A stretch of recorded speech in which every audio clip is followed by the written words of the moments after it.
Um, This is Jerry Englehart, and I'm moderator for today's session with Bruce and LaVerle Carter. They have lived in Earlville area all their lives and probably have a lot of things to tell us about themselves and people that they have known. Today's date is October the 7th, 2014, and we'll start with Bruce here.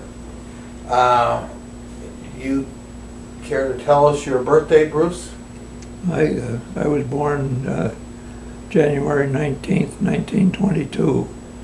Okay, and your parents were? To Mark and Jane Aitken Carter at the home farm just down the road a little bit here. Okay. That's where I was raised. Was that, where was the farm exactly? Where? Yeah, was it close to Precinct Cemetery? Or? No, it's just beyond Precinct Cemetery there. What's about 4 miles south of here. Okay. And, On the curve? You know where the gas place is? It's the next place down the road. Okay. So Okay. I lived there until I was married When was that? in 1945. Oh, just a couple years ago. I guess I should remember that. Yeah, that was the test, yeah. So, Okay, and then what about your lineage, your Carter family? I think there's a little bit of history there, I've heard. well, my great-grandfather Samuel came here in 1836, and he settled right there at Earlville, got land from the government, and he had a son, Joel, who was my grandfather, Okay. and then Mark was my dad. So that's How the family tree they sprouted. they farmed and they were involved in the things in the city. Did they live in town or did they live out west or east of town? Both places. Both.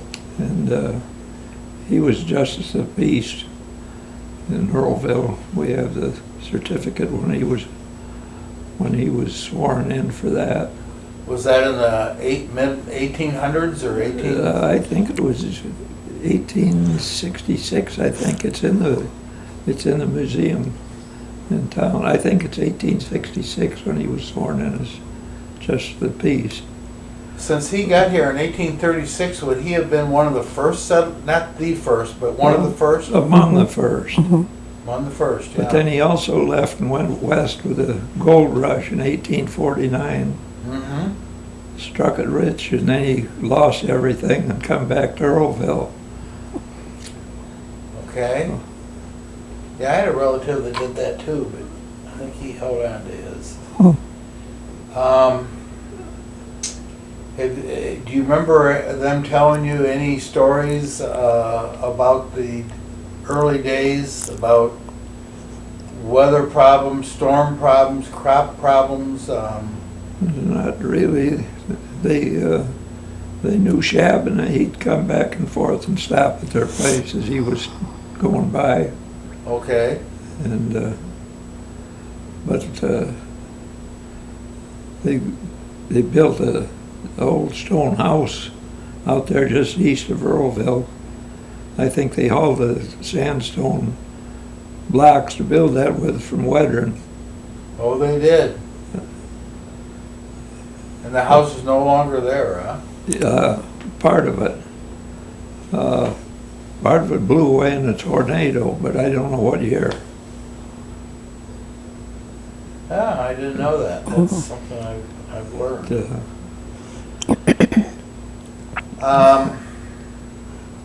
Anything else that you can remember about the early Carters? That's really significant about Shabna, I think. They were horse traders, weren't they? Huh? Horse traders, weren't they? Didn't they bring horses from England? Yeah. My grandfather imported horses from I can't tell you for sure what country, but he brought them over here and sold them. Okay. We found Did he out- breed them and then sell them for some He time? just imported them. He just imported them and and, sold them? We got an article that a boy found in an old farm magazine that told about him, and he called us to see if that was our grandfather. Oh, Told that's all, great. told all about each horse. Yeah. Yeah. So I can't elaborate a lot on it. Well, let's get away from our forefathers and get into your early years. You grew up there on the farm, and was there a country school that you attended down that way? We went to the Bliss School, which was District 308, and it was about a mile down the road, and most of the time we walked, unless the weather was bad or something. A lot of times it snowed in, we couldn't take a car. You didn't mind that too bad, did you? No. But you might have to work more if you stayed home. Yeah. We could walk to school, and then if it was good weather we wanted to, we could walk back up the creek home, because we lived right on the creek. And that was a plus for me. So there was your brother Forrest and you, and who else? I had two sisters, Marion and Gwenny. And Okay. an older brother, Forrest, and then a younger brother, Howard. Right.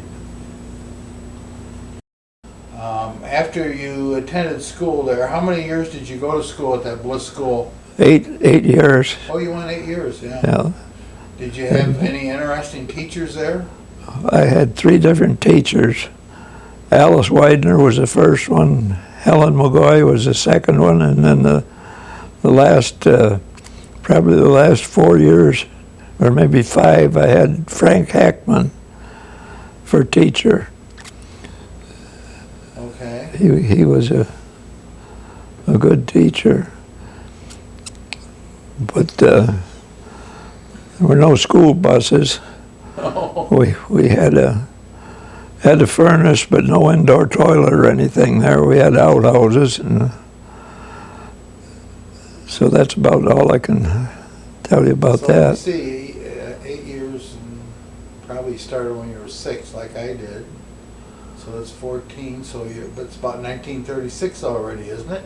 Yeah, when I went to start high Grade, school, Yeah. Yeah. we went to Earlville all 4 years That was there. your first year at Earlville, was 36? I think so. Okay. And tell me a little bit about your career at Earlville. I bet you were a good student. No, probably not. Well, we don't have those But- grades to tell for sure, so you can tell me anything. I'll But believe it. I wasn't the top. But I played basketball and baseball while there. Yeah. But Was that's, Ted Zimmerman your coach in those days? yes, He gave you a Yes, good he was. workout, I'm sure. it's, Okay, well, do you remember some of those teachers? not that I could talk about them, no. Not as well. I got along good with the teachers. Was Margaret Bullock there then? Margaret Bullock, And Miss Burgundy, Aurelia Burgundy, and she was a math teacher. had Hindle, I can't remember his first name, for an ag teacher. Was it Mr. Taylor that was the... Taylor was the superintendent. F.G. Taylor was the superintendent. He And was there quite a few years, I think. yes, he was. I don't know how many. So you played your games, basketball games, in the old gym. All of them, right. Yeah, I often wonder where people sat in there. There wasn't much. Much room. There wasn't much room. but The they, foul lines were right, or the out of bounds were right against the walls. but it was a big gym compared to Rollo, where you True. had almost shoot between the ceiling and the top of the basket when you played basketball. Hollow, you mean? Yeah. So what other activities did you have when you were in school there? Did you? Played in the band, Okay. What instrument? trumpet, Okay. and sang with the boys quartet, or what, not quartet, Choir? choir, I guess you'd call it. So, Yeah. Okay. Any class highlights there? Did your class go on a trip or? the ag class would go, every year would go to the International Livestock Exposition. And we had a judging team at the Was that in ag. Chicago in those days, or Denver, or where? Chicago. Chicago. That was a fun trip. Mm-hmm. Well, then you graduated from high school, what, about 1940? 1940, yeah. And that's when I started farming. Okay. Where was your first farmland? The home farm, that was about the time the war came along. Right. And Dad had been farming, and Forrest and I had been helping. And when they started the war, Dad went to work at the ordnance plant at Elwood. So Forrest and I took over the farming. And when they got done with Elwood, he moved to Green River, to the ordnance plant at Green River, and we in 19, I can't say the year, we let a lot of the land we had down here go, and Forrest moved out to the farm, and LaVerle and I stayed in an apartment for a couple of years, and then we moved out to the Strong Farm in 1950. Okay, and that was the one that was on the off the curve. Curve. Way to Mendota? Right, the Okay. curve south of Moyers. We were there for 40 years. Did you have livestock? All livestock, cattle, hogs. And Did you get any help on the chores? yeah, always help. Then the highlight of that was going west every fall for cattle. Old Bob Strong was our landlord, and he'd say, "Well, boys, time to go get cattle." That would be in October. I said, "I got corn to pick," and he said, "It'll be there when you get back." So he'd take his car and 2 or 3 other the renters, and we'd go west for cattle. He never got you into raising chickens, did he? No, We did have chickens. or hogs. Right. No. I know he We had had a lot chickens. of- Well, we just not a chicken house. Oh, no. We just had chickens for ourselves. Then we had all kinds of fancy chickens and Oh, peacocks, Turkeys. turkeys, golden pheasants, all kinds of pets. well, that's okay. One thing we kind of went over too fast maybe was your marriage to LaVerle here. So I suppose since she went to school, that's where you knew about it. And could you give us some highlights, like dating or when you proposed to her, and then a little bit about the children after you were married? Or she can talk about the children. You just Yeah. She's tell better. us how you caught her. She's better at that than I am. Chicken catcher, aren't you? No, I don't know. We just decided we'd get married. And Yeah, a lot of people just eloped in those days and got married. I mean, Oh, we did. no big elaborate deals like they have now. No, So, Oh, you can talk about that. all right.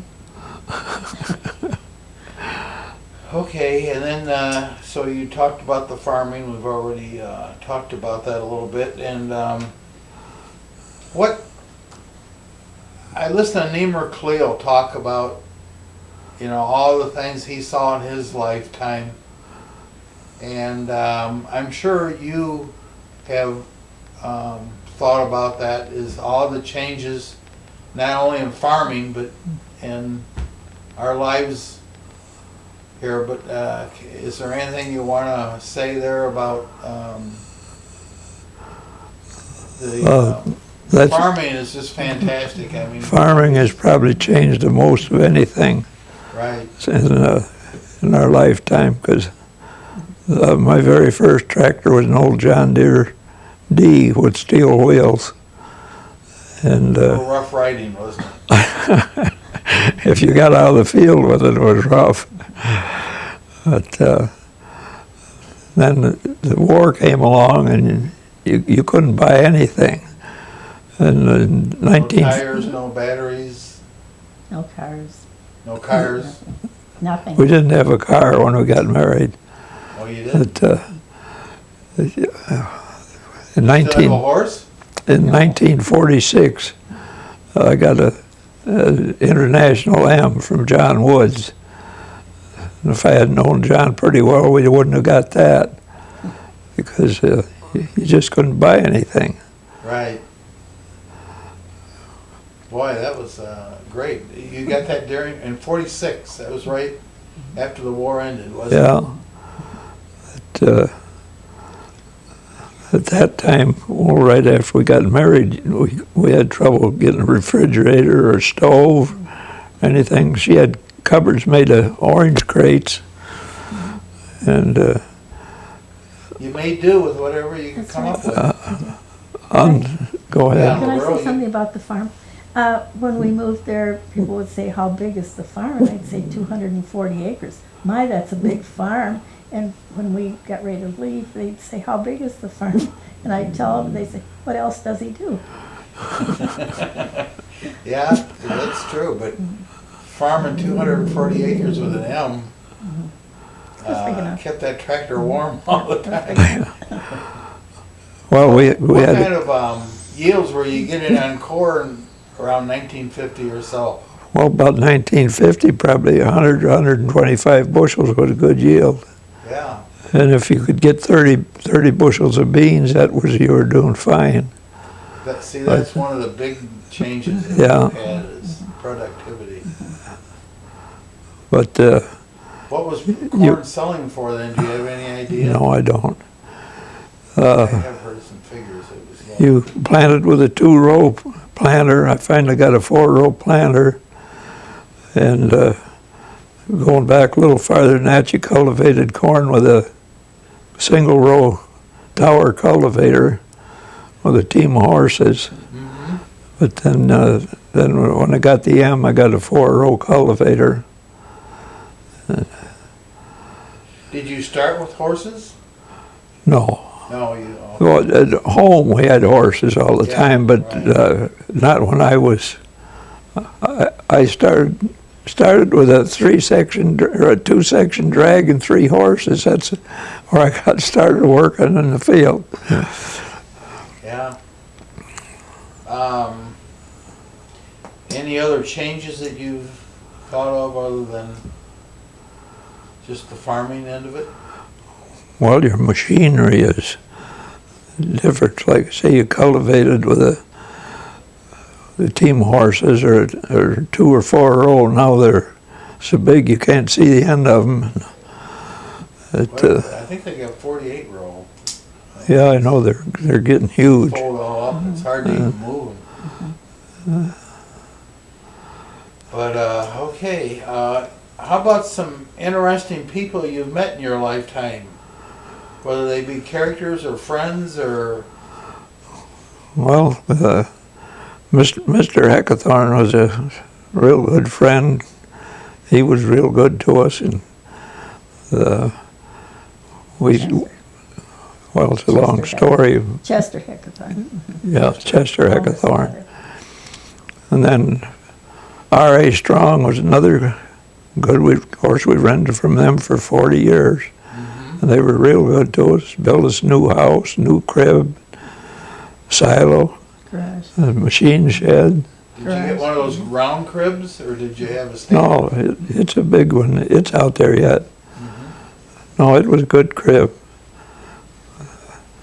So those are some of the couple of the real nice people we've dealt with through the years. Probably a lot of salesmen called on you in those days, didn't they? Feed salesmen. Well, a lot of Seed well, salesmen. all the feed salesmen were from Strong's because they just Oh, sold the that's true, feed, yeah, so you didn't have to worry about others. that's true. Okay, do you remember any tornadoes or, We were fortunate. anything around We never got hit with anything bad. Floods. We had to, I don't know how many floods where everything went underwater. well, wasn't there a big snowstorm? I remember my dad telling me, 36 or 37? Well, I was still at home then, Okay, and the road was closed, and I had a bad hand. I got it hurt, and When he I had lost his to- thumb. the doctor was in Harding. I'd had to walk over the snow down to is Harding that to Dr. get Wiley? No, Dr. Laurie. I don't know if you ever heard of him or not. He was in Harding for a Was it long time. Lowry or Lori. Lowry? Okay, different. But that the road was closed from where we lived down to the next place where the Gildies lived. That wasn't opened until spring. There's a cut through there, and it was drifted clear full. I've seen some pictures. My dad said that he and the other farm boys around there took their grain scoops, and the railroad hired them to go ahead of the train and scoop the tracks clear so the train could get through. And they'd have levels. He'd start at the bottom and throw it up to one level, and then the next Oh. guy would throw it up to the top, and then he'd throw it back away from the train. But they thought that was really something to earn a little money, you know. The township had an old Caterpillar tractor with a blade on it, and there was a hedge north of gas, and the snow always drifted in back of that hedge, terrible. And he couldn't go through it with that cat, so the farmers would all take their scoop shovels and chop the crust up on the snow. And by doing that, then he could move it. That's how he cleared the roads with the cat. Yeah, Oh, that's something. Was there a big tornado once around south? Was it Not south here. of Earlville? not Year here. before we were married. Oh. Year before we were married. Yeah, but it was south farther. South, farther south. Not too far. I've seen some postcards of, you know, just I forgot whether it was trees or houses down or Yeah, farm buildings, that's when dead cattle. Richard Riva was in his bed and taken clear out in the field. Bed Was and he? everything. Bed and all. Ah, yes.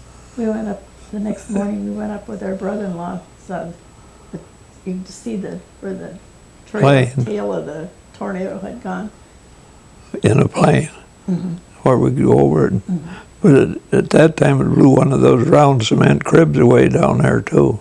Really? Yeah, The barns would be cut off right where the hay Wooden was. shed. top of the hay, or a crib would be cut off right at the top of the corn in it.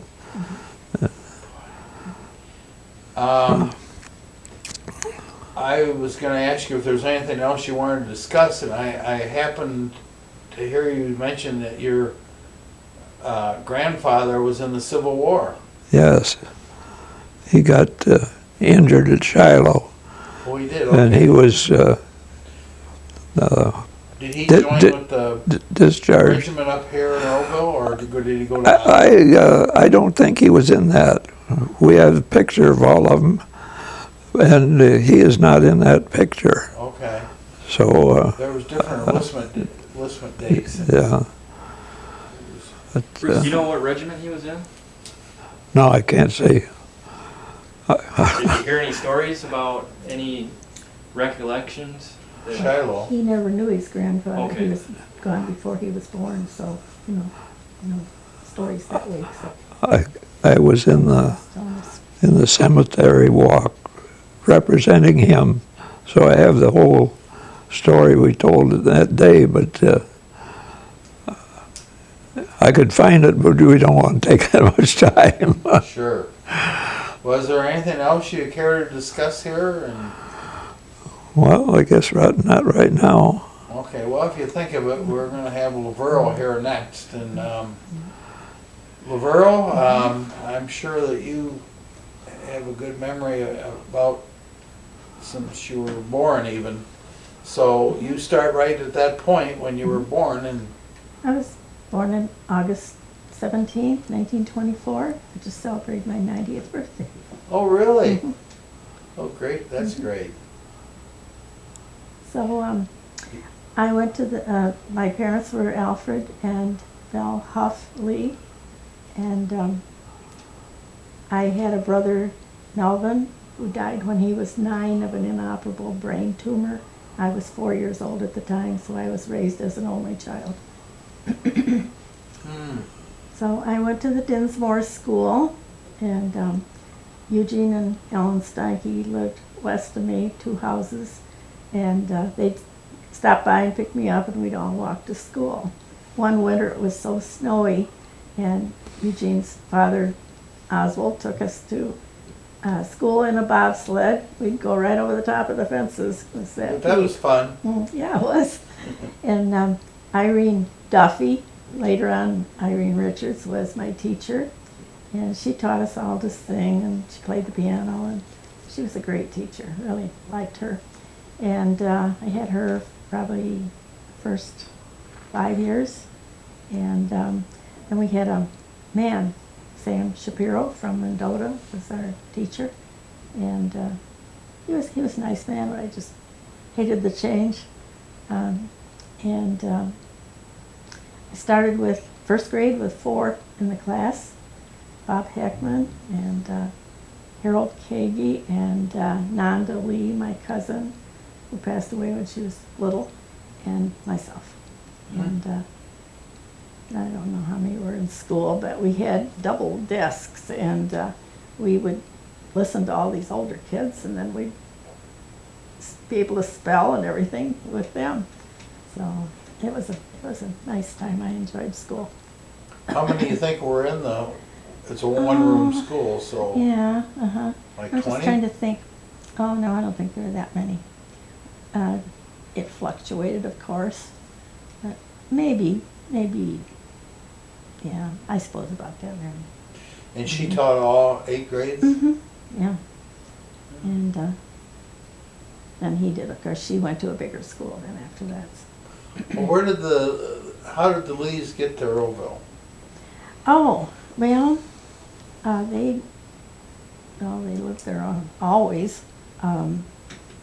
They've been here a long time. Long time. I think it was probably my great-grandfather and mother that came from our way. And my dad was born right around here, and so was my mother. And they went to school here in Earlville. And my mother graduated from here, and Bruce's parents, and Bruce and I, and our 2 children. We have a son, Harold, and a daughter, Jean, who is Jean Immel. And we have 2 granddaughters, Christy and Jill, and 7 great-grandchildren. So they've Tell us a all little gone bit to about school your here. mother, too. She was an interesting person. Well, my mother lived to be 102 and a half. She lived with us the last 20 years of her life. She had red hair up to about the end, too, didn't Yes, she did. She kept the color for all that time. So, yes, And she was a Huff. yes, she was one of 6 children. And her father was a pretty He was, handy fellow, wasn't he? yes, he was. He was a first with a car, and he built. He had a threshing ring, I know, Yes, he steam ran a engine. steam engine, and a thrashing ring, and he had owned quite a bit of land around here, and was quite a, He came from a dairying family, I think, and as soon as his father retired and he took over the operation, I think he got rid of the dairy immediately. I didn't realize it was a dairy Became farm. a grain Uh-huh, farmer, which yeah, is way uh-huh. ahead of his time. Uh-huh, Most guys had livestock of some type. right. And I'm sure he had horses, but Oh, yes. In those days, they didn't have any other but he power. built this fantastic house north Yes, and yes. west of Earlville, Mm-hmm, and it was the first of its kind to have, I read, steam heat and acetylene double lighting walled, so and, that it was, so that it was gas engine insulated. for washing clothes and pumping water, and it had triple walls in it then for insulation, Well, double. or double walls, Double yeah. walls, I think. double walls. Which were great then, but we've talked to the people that live there now, that tried to do some rewiring, and it was kind of a problem. Oh yeah. So the double walls are still there. Huh. They want to restore the porch like it was. We found pictures for them, and they want to restore it like it was originally. I wonder where he got all of his aptitude for these things. I mean, that was hard to come by in those days. I mean, that was probably the 1870s when he took over that farm, maybe a little bit later. Probably. But he was farming himself and another farm close to there, and then he rented some land too, I think I've heard. And He's quite a guy. yes, ended up buying quite a bit of land. Okay, well, so you told us about your early years at school and grade school. We moved to town in the middle of, when I was in the middle of the 7th grade, and I went to the grade school that's no longer there. 7th and 8th grade were both in one room. I knew 2 kids only that were there, so Yeah. it was hard in the middle of the year. I'd had things they hadn't had, and they'd had things I hadn't had, and so it was kind of hard. Did they give country kids a hard time? Maybe not the girls, but I mean that was a ritual at Earlville. Is Oh, no, the town kids and the country kids, when they started to meet each other, didn't always get along. no, I had no problem that way, Yeah. really. It was probably a boy thing more than Maybe. yeah. And high school I loved. Oh, you did. Oh, like- yeah, I had a really good You time. probably had the same teachers. They probably stayed there for Had the same teachers. quite a few years. Yes. Bruce was just 2 years ahead of me, so, in school, so I had the same ones, and I thoroughly enjoyed my high school years, except for history class. And every week, we had to give a current event on Friday in Mr. Zimmerman's room, and I just used to just get chills from thinking of having to get up in front of the class and talk. Oh yeah, yeah. That's. I liked history, It's a but nervous the wreck. speech was another matter. Uh-huh. But did he miss anything when he talked about the days that you were thinking of getting married and dating? And Oh, well, we dated a little bit in high school, not much, and then we had our first real date, I guess you'd say, on St. Patrick's Day. We went to a dance in Serena, Oh, and was she Irish? not at all. And then we ended up dating all the time, and we became engaged on Christmas Eve after that, and then the following August, we were married. Yeah, that's great. And you got 2 children to show for it.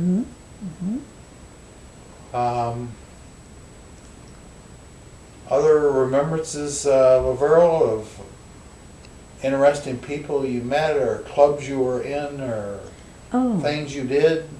well, You're kind of crafty, I bet. I've always liked Crafts. I've done a lot of sewing through Yeah. the years. Sewing is my favorite thing. And I used to make all my own clothes and all my daughter's clothes and all my mother's clothes, and now I just alter. Everything's too long There's for not too me. many people that do that anymore, so. But I do that for my grandchildren, great-grandchildren, and for myself, because everything's always too long for me. So. And Any other people that you've been friends with, or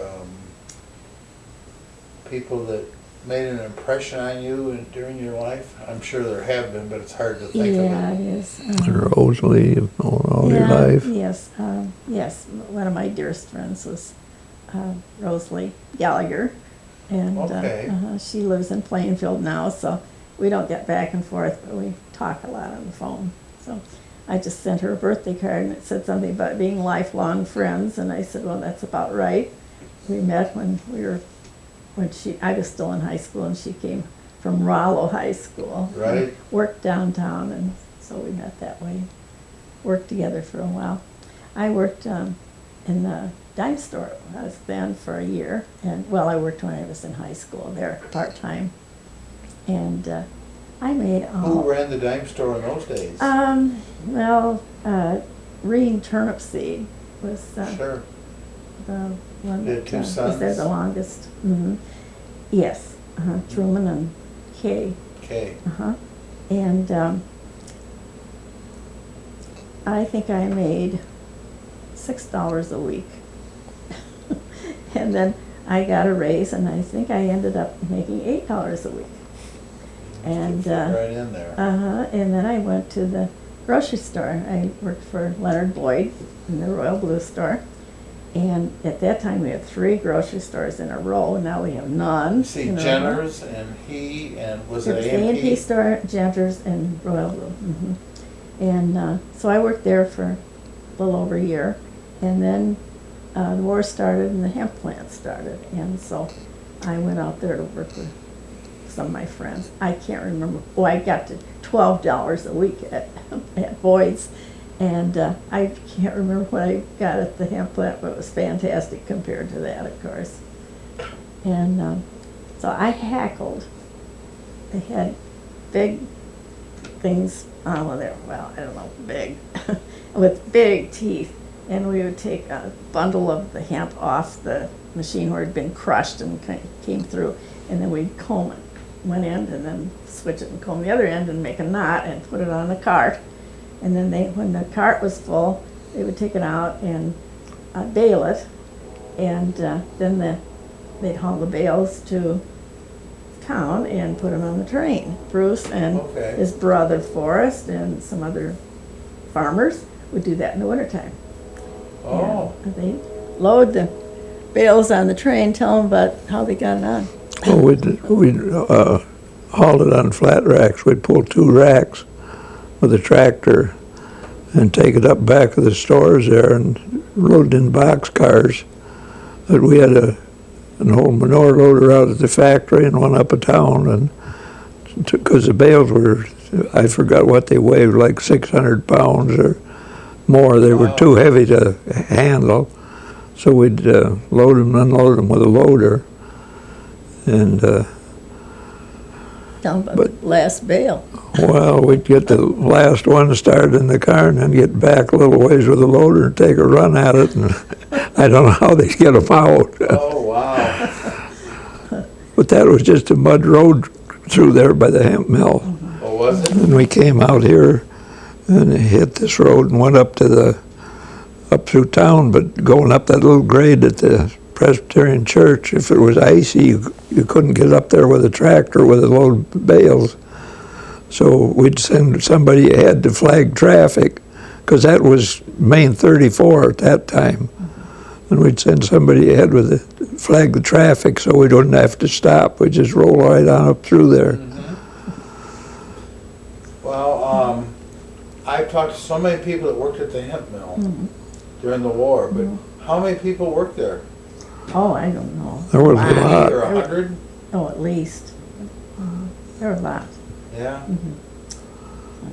I had probably one of the best jobs And they were all dirty. We wore white dish towels on our heads to cover our head, and somebody always had some little chaff in our eyes, and it was so hard to keep it out. Oh, boy. And then to shower, ended up taking 2 baths every night to get clean. Oh. It was really dirty. My On the aunt worked field. there. She's about your age, and she worked there, and I forget what she did. She told me too.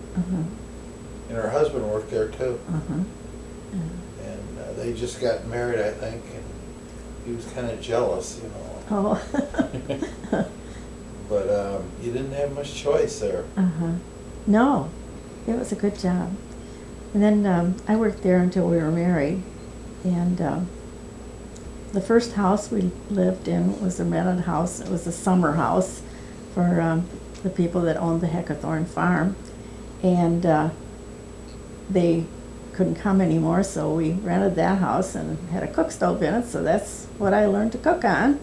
And we lived there for a few months, and with a chain of events, we had to move to an apartment in the Heckathorn house then.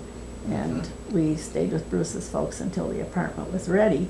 Of course, we couldn't buy a refrigerator, we couldn't buy a stove, and we couldn't really have much of anything.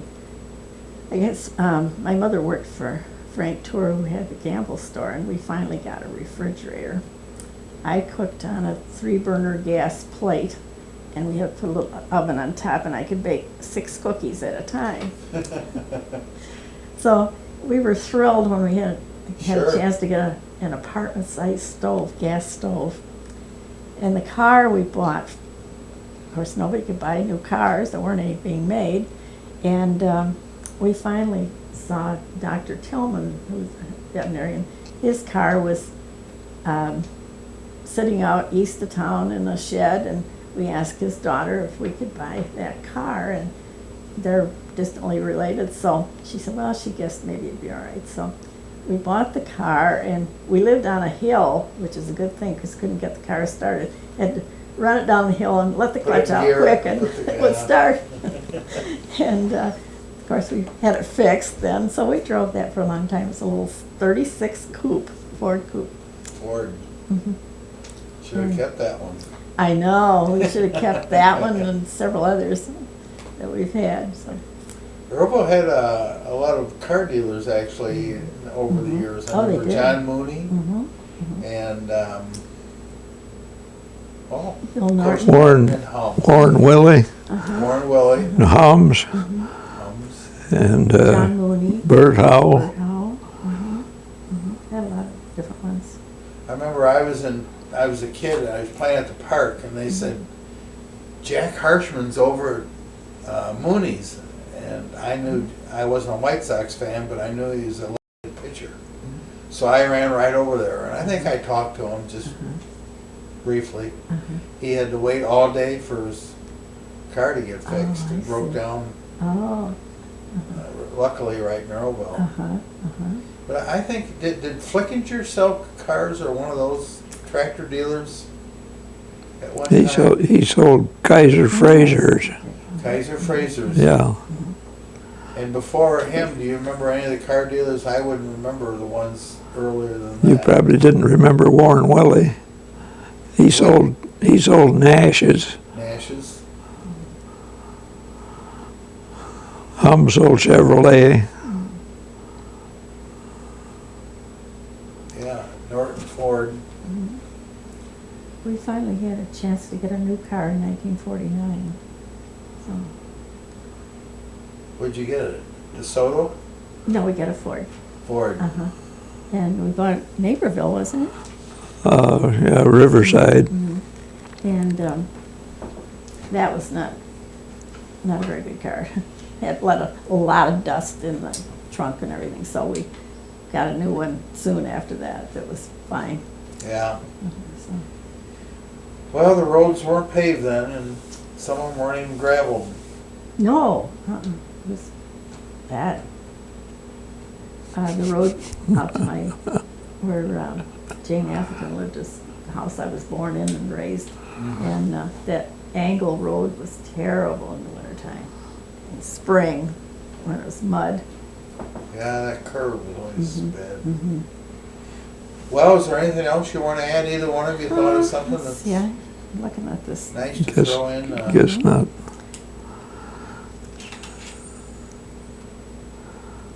I guess we love to travel, so Oh, we. what are some of the places you've been to? Well, we used to alternate. One year we'd go to Canada fishing, and the alternate year we would go out west tent camping with our kids.